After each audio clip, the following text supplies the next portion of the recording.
And with that, Columbia, OTC, I'd like to wish you all a very successful 2 weeks on orbit, and with that, close and lock your visors and initiate O2 flow. T-minus 10, 9, 8, 7, 6. We have main engine start. 4, 3, 2, 1, and liftoff. Solid rocket boosters kicking in. Challenger going into its roll. This shuttle mission will launch, my God, 1 minute 15 there's been an explosion. Velocity 2,900 feet per second, altitude 9 nautical miles, downrange distance 7 nautical miles. This is not standard. This is not something that is planned, of course. I can see a solid rocket booster has broken away from Shuttle Challenger. Jose the science guy. Jose the science guy. Ho, ho, ho, ho, ho. Jose the science guy. Science rules. Jose the science guy.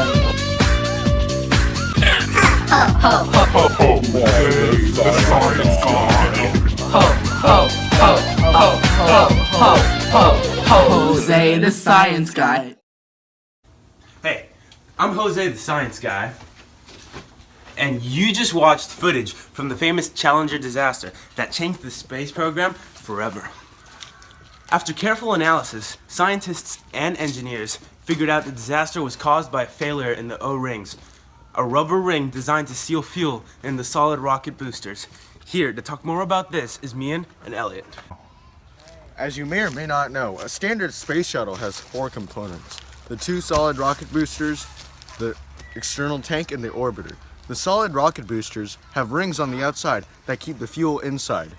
The O-rings are naturally able to keep fuel inside at a normal temperature.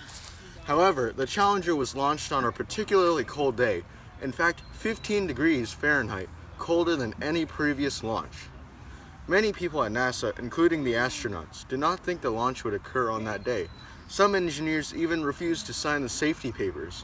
Surely enough, these cold temperatures prevented the O-rings from expanding, thus allowing fuel to leak and causing an explosion. Please, consider the following. Hey! So, we're going to demonstrate to you how the O-rings failed with a little experiment you can do at home. Here's what you'll need. Try this. Get 2 cups. Fill one with ice water and one with room temperature water.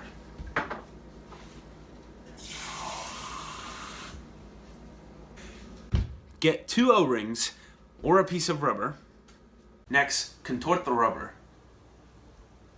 Then hold this position with a clip. Then place 1 O-ring in each of the cups and wait about 5 minutes.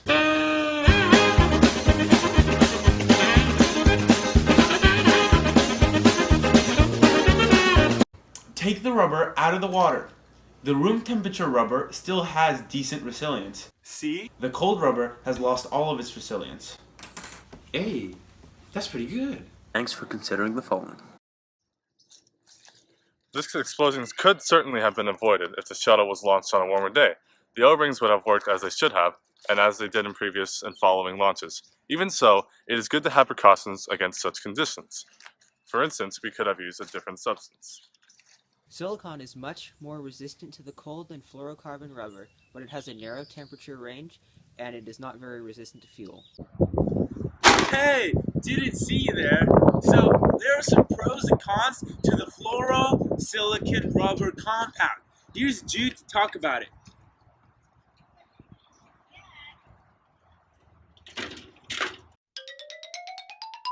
As mentioned before, silicon is resistant to the cold, but not to fuel, which is a problem.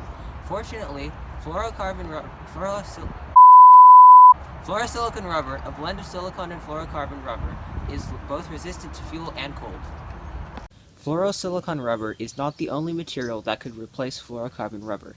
Other synthetic silicon rubber compounds would also work. These properties make fluorosilicon rubber ideal for our O-rings. So, what did we learn today?